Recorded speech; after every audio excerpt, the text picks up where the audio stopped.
Ton chien grogne sur ton enfant. Ton cœur s'arrête une seconde. La panique monte. La première pensée qui te traverse l'esprit: mon chien est dangereux, il faut le punir, l'isoler ou pire, s'en séparer. Et si je te disais que ce grognement, que tu interprètes comme une menace, est en réalité le message le plus précieux que ton chien puisse t'envoyer? Un signal d'alarme que tu es en train de mal interpréter.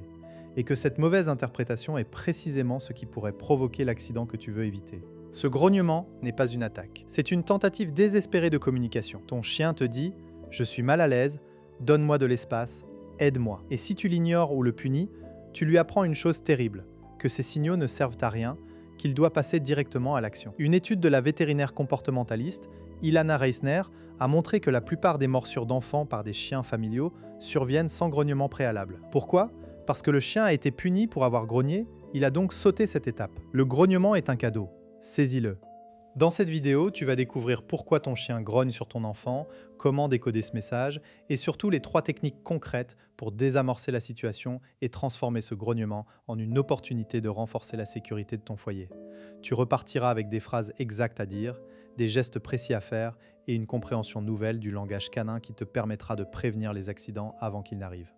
Aujourd'hui, je vais te montrer le chemin pour que ton chien et ton enfant cohabitent en sécurité, sans peur, sans punition et sans drame. Tu apprendras à lire les signaux faibles, à créer des espaces sécurisés et à intervenir de façon chirurgicale. Prêt? C'est parti. Le paradigme que je vais démolir aujourd'hui, c'est celui-ci. Un chien qui grogne sur un enfant est un chien dominant, agressif, qu'il faut remettre à sa place. Cette idée vient d'une vision obsolète de la hiérarchie canine, popularisée par des méthodes de dressage basées sur la domination. Mais la science moderne, grâce à des chercheurs comme John Bradshaw ou Alexandra Horowitz, montre que le grognement n'a rien à voir avec la domination. C'est une réponse émotionnelle, un signe de stress, d'inconfort ou de peur. Ton chien n'essaie pas de dominer ton enfant, il essaie de dire qu'il a besoin de distance. Punir un grognement, c'est comme arracher la batterie d'un détecteur de fumée parce qu'il fait du bruit. Tu supprimes le signal, mais le feu est toujours là. Pire, sans détecteur, le feu peut se propager sans que tu le saches jusqu'à ce qu'il soit trop tard. De nombreuses études, dont une menée par Reisner, montrent que les chiens qui mordent sans grogner sont souvent ceux qui ont été punis pour avoir grogné. Ils ont appris que grogner n'évite pas le conflit, alors ils passent directement à la morsure, parfois sans avertissement. C'est exactement ce que tu veux éviter. Et pourtant, la plupart des propriétaires, animés par les meilleures intentions, réagissent instinctivement en grondant le chien, en le repoussant, en l'enfermant dans une autre pièce. Ils croient régler le problème, mais en réalité, ils l'aggravent. Le chien apprend que l'enfant est source de punition, ce qui augmente son stress en présence de l'enfant. La prochaine fois, il sera encore plus tendu, encore plus réactif. Tu veux briser ce cercle vicieux? Alors, changeons de perspective. Le grognement est un message. Le chien te dit « Je suis inconfortable, quelque chose me dérange et je te préviens avant de passer à l'action ». C'est un mécanisme de survie. Dans la nature, grogner évite les combats. Un chien qui grogne ne veut pas se battre. Il veut que la source de stress s'éloigne. Si tu écoutes ce message, tu peux t'intervenir avant que le seuil de tolérance ne soit dépassé. La clé, c'est de comprendre ce qui déclenche ce grognement. Est-ce l'approche brusque de l'enfant? Un geste imprévisible? La proximité d'une ressource précieuse? Nourriture, jouets, couchage ou tout simplement le manque d'espace personnel?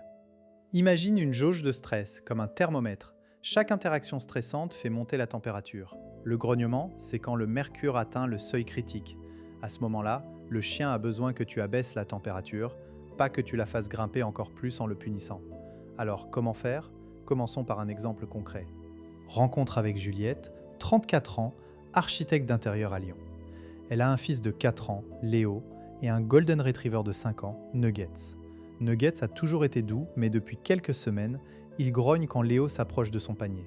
Juliette, inquiète, a essayé de gronder Nuggets, de l'envoyer dans son panier en disant « au lit » d'un ton ferme et même de le priver de friandises. Résultat, Nuggets grogne plus souvent et parfois il montre les dents. Juliette est au bord des larmes, elle pense à se séparer de son chien. Mais avant de prendre une décision radicale, elle consulte un comportementaliste qui lui explique le vrai sens du grognement. Le comportementaliste observe une interaction. Léo court vers Nuggets, bras écartés, en criant « Nuggets, viens !» Nuggets, couché dans son panier, raidit le corps, détourne la tête, lèche ses babines, puis grogne quand Léo est à 1 mètre. Juliette, comme d'habitude, crie « Nuggets, non !» et tire Léo en arrière. Le comportementaliste arrête la scène. Il dit à Juliette Tu viens de confirmer à Nuggets que Léo est une menace. Tu as grondé Nuggets, donc il associe Léo à la punition. Et tu as éloigné Léo, donc Nuggets comprend que son grognement a fait fuir l'enfant. La prochaine fois, il grognera plus tôt ou plus fort. Juliette est stupéfaite. Elle pensait bien faire. Le comportementaliste lui explique les signaux que Nuggets a envoyés avant de grogner. Le raidissement du corps, le détournement de tête, le léchage de babine. Ce sont des signaux d'apaisement, des tentatives de dire « laisse-moi tranquille » sans grogner. Mais comme Juliette ne les a pas vus, le grognement a été la seule façon pour Nuggets de se faire comprendre. La solution, apprendre à lire ces signaux et surtout, créer une association positive entre l'enfant et le chien. Concrètement, le comportementaliste met en place un protocole.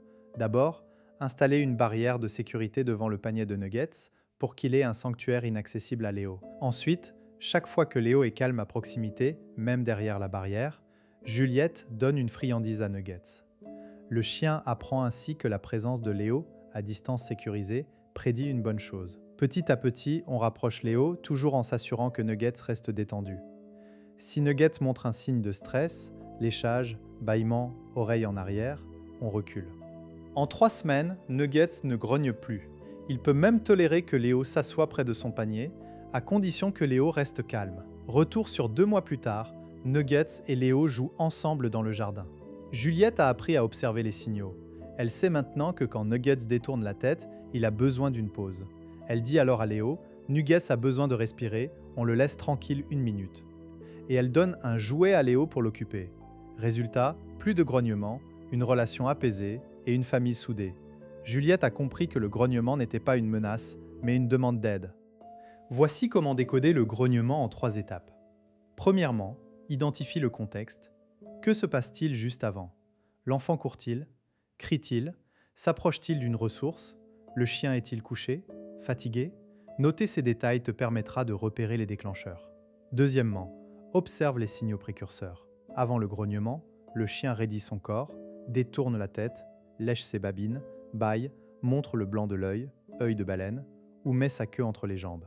Ce sont des signes d'inconfort. Troisièmement, ne punis jamais le grognement. Au contraire, remercie-le mentalement de t'avoir prévenu. Cela veut dire que tu as une chance d'intervenir avant qu'il ne morde. Si tu ignores ou punis le grognement, les conséquences peuvent être graves. La première conséquence, c'est la suppression des signaux d'avertissement. Le chien apprend que grogner ne sert à rien, donc la prochaine fois, il mordra directement sans grogner. C'est le scénario le plus dangereux, car la morsure survient sans prévenir. La deuxième conséquence, c'est l'augmentation du stress chronique. Un chien qui est régulièrement puni en présence d'un enfant devient hypervigilant, anxieux et son seuil de tolérance baisse. La troisième conséquence, c'est la détérioration de la relation enfant-chien. L'enfant peut avoir peur du chien ou au contraire devenir brusque, ce qui aggrave le problème. À long terme, c'est la porte ouverte à l'abandon ou à l'euthanasie, alors que le problème était souvent soluble. Technique 1, la gestion de l'environnement. C'est la priorité. Avant toute chose, assure-toi que le chien a un espace sûr, inaccessible à l'enfant.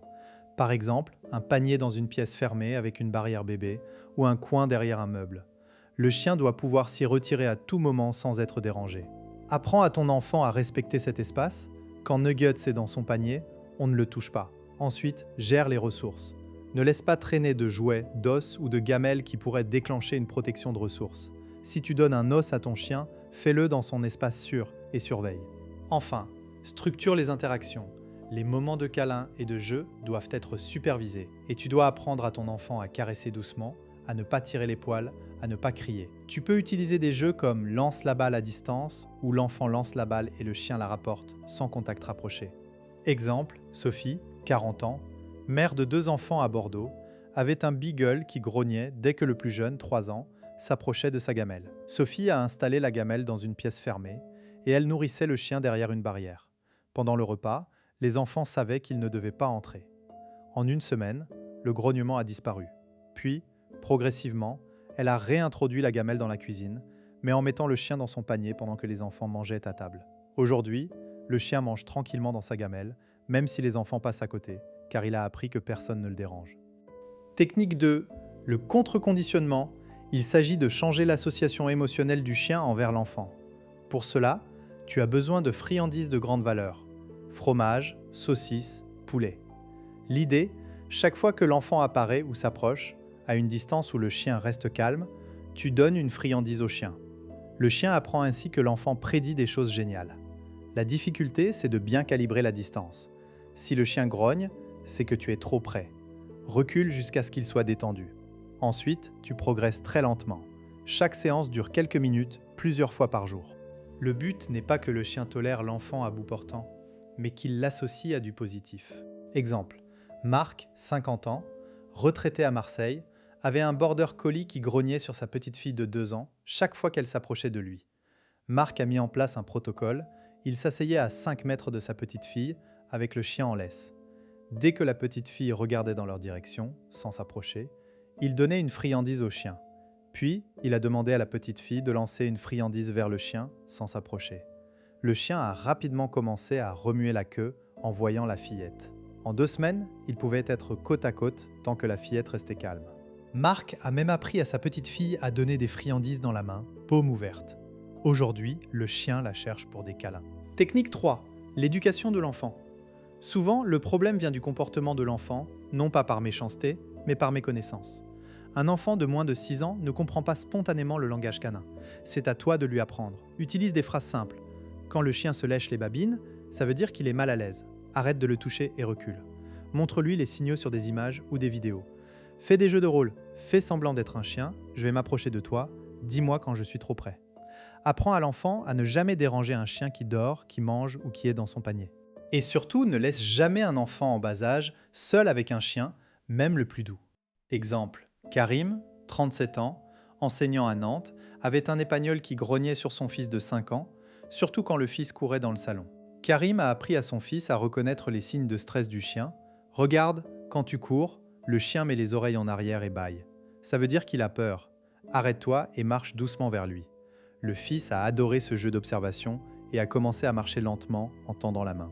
Karim a aussi instauré une règle, les 2 premières minutes après le retour de l'école, le chien reste dans son panier et l'enfant ne le salue pas. Il attend que le chien vienne vers lui. Résultat, plus de grognements. Je t'entends dire, mais mon chien grogne sans raison apparente, est-ce qu'il ne faut pas le punir quand même ? Non. S'il n'y a pas de raison apparente pour toi, il y en a une pour lui. Peut-être que l'enfant l'a dérangé alors qu'il dormait, ou qu'il a mal quelque part, ou qu'il est en surcharge sensorielle. Consulte un vétérinaire pour écarter une douleur physique. Parfois, un chien grogne parce qu'il a une otite, une douleur articulaire ou un problème de vue. Une étude de Reisner montre que les chiens souffrant de douleurs chroniques sont plus susceptibles de grogner sur les enfants. Donc, avant tout, vérifie la santé de ton chien. Autre objection, mais si je ne punis pas le grognement, mon chien va devenir dominant ? Non. La notion de dominance est largement dépassée en éthologie canine. Les chiens ne cherchent pas à dominer les humains, ils cherchent à éviter les conflits. En ne punissant pas le grognement, tu ne fais qu'éviter d'aggraver la situation. La dominance, c'est un mythe qui a causé des dégâts considérables. Alors, oublie-le. Enfin, certaines personnes pensent que le grognement est un signe que le chien n'aime pas l'enfant et qu'il faut les séparer définitivement. C'est souvent excessif. Dans la majorité des cas, avec une bonne gestion et un contre-conditionnement, la cohabitation est possible et harmonieuse. La séparation ne devrait être envisagée qu'en dernier recours, après avoir consulté un comportementaliste professionnel. Le grognement est une bénédiction déguisée, c'est un outil de communication qui te permet de comprendre les besoins de ton chien et d'intervenir avant qu'il ne soit trop tard. Ton rôle n'est pas de punir le message, mais de résoudre le problème sous-jacent.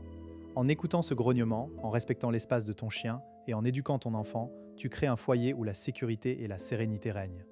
Tu deviens le traducteur entre ton enfant et ton chien, le garant de leur relation.